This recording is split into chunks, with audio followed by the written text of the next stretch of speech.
আজকের দিনটা খুবই সুন্দর এবং সচ্ছল। ঘুম থেকে উঠলাম, সুন্দর একটা দিনের আশা। ইনশাল্লাহ সেরকম সুসংবাদ পেয়ে গেলাম। ছাদ বাগানে উঠে দেখি যে আমার ড্রাগন পেকে আছে। ওফ, সে কি শান্তি, কি প্রশান্তি!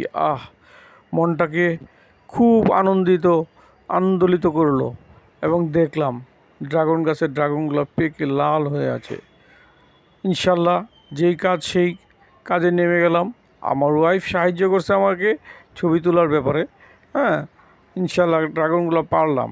সকালবেলা পারতে ড্রাগনগুলো পেরে নিয়ে আসলাম ঘরে হাজির, এক গুচ্ছ আমার বাগনা বাগনি সবাই মিলে ড্রাগন কেটে টেস্ট করলাম।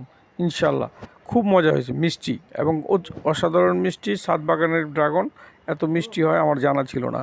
গতবারও ইনশাল্লাহ অনেকগুলো ড্রাগন হয়েছে, এবার অনেকগুলো ড্রাগন হবে আশা করি। ইনশাল্লাহ আমার সাধ্য মতো যারা দেওয়ার কাছাকাছির লোকজনের সবাইকে দিব ইনশাল্লাহ। সবাই দোয়া করবেন।